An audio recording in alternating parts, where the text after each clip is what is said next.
Let me tell you something about the day a loaf of bread changed my life. And I don't mean that in some sappy, oh, I found religion in a sandwich kind of way. No, I mean it literally. I walked into Sunrise Bakery that morning just trying to get through another day. My girl's little hands in mine stomachs already rumbling, and all I wanted was to buy 2 loaves of bread to get us through until payday.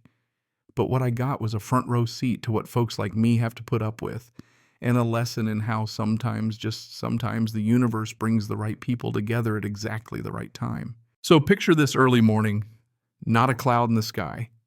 And there I am, Keisha Williams, 32 ex-nurse, walking into that fancy bakery with my 2 daughters, Emma and Sophie, barely tall enough to see over the glass cases. You ever have one of those days where you know things are going to be rough? My card had just been blocked, some bank error, nothing new, and I figured maybe, just maybe, if I asked nicely, I could pay tomorrow. No charity, just a promise. But as soon as I opened my mouth, the manager, Mitchell, who looked like he'd been waiting his whole life for a moment to show off, stared me down like I'd asked him for his kidney. He raised his voice. "This isn't the place for people like you. Go beg for money somewhere else."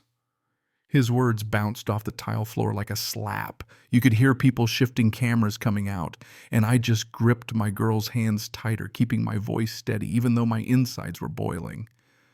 I told him, "Mr. Mitchell, my card's been blocked. I just need 2 loaves for my girls, and I'll be back tomorrow to pay." I could see Emma and Sophie looking up at me, confused, scared, not really understanding why a grown man would be so cruel over bread. Mitchell didn't care. "It's always temporary with people like you. Look at those clothes. Do I look stupid?"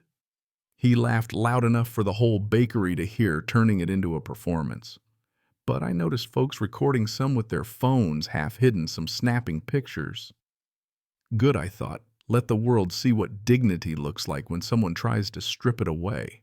I tried to keep my cool, insisting it was just 2 loaves, explaining I worked nearby.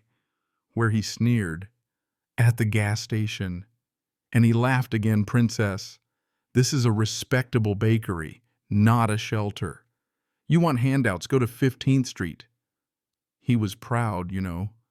Like humiliating a mother in front of her kids made him a hero. But here's the part. He didn't know my phone was on recording tucked into my bag. I'd learned in the ER that you always keep receipts just in case. Survival skill. You know what I mean? As we turned to leave, I caught the eye of a man in the corner, well-dressed, black, with the kind of quiet that makes you pay attention. He wasn't just watching, he was feeling it, reliving something. I bent down to Emma and Sophie. "Let's go, girls. Let's find a place where kind people work." I looked Mitchell dead in the eye. "Have a great day, sir. I hope it's exactly what you deserve." He just smirked, too busy playing for his audience to realize he'd just written the opening line of his own downfall. The story didn't stop there.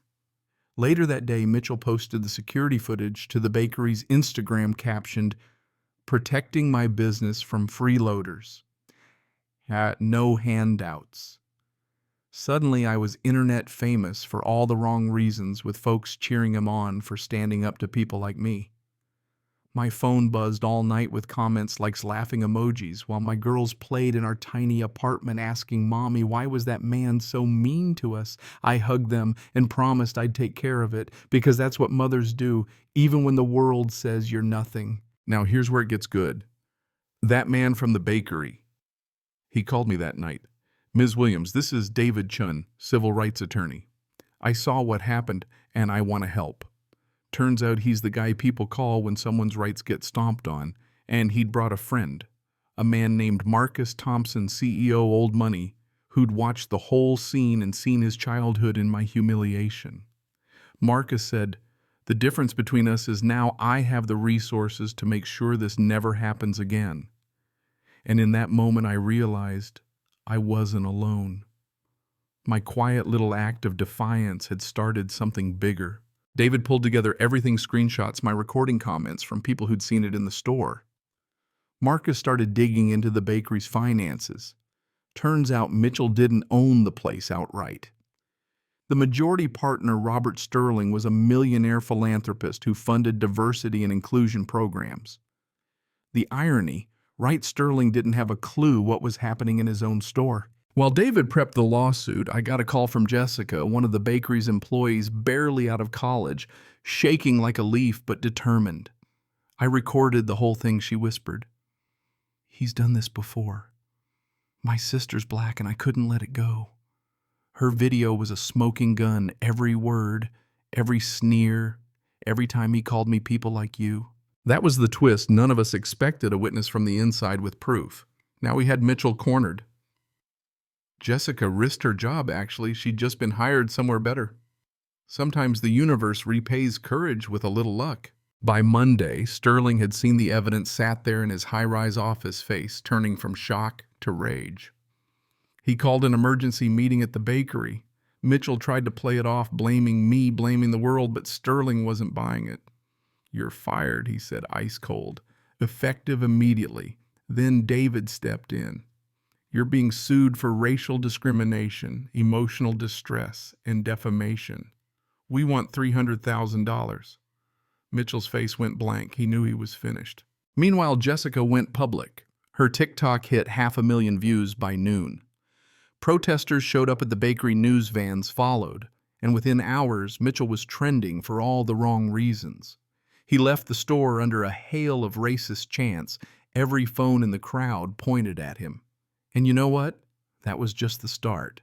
Sterling didn't just fire Mitchell. He donated $50,000 to anti-discrimination charities, started an anti-bias training for all his businesses, and set up scholarships for kids like mine.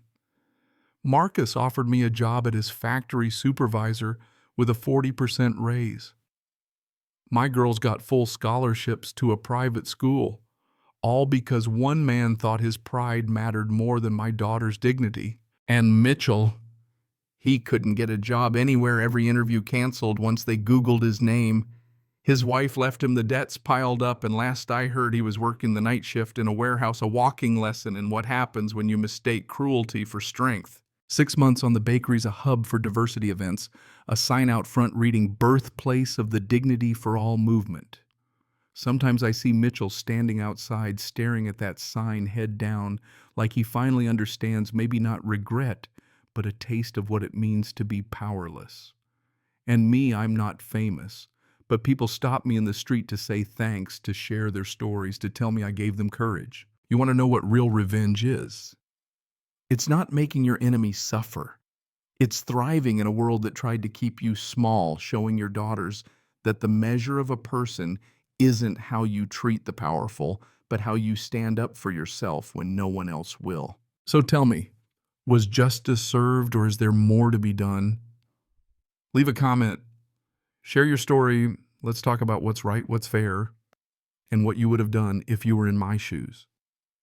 Because sometimes all it takes to start a movement is a loaf of bread and the courage not to back down.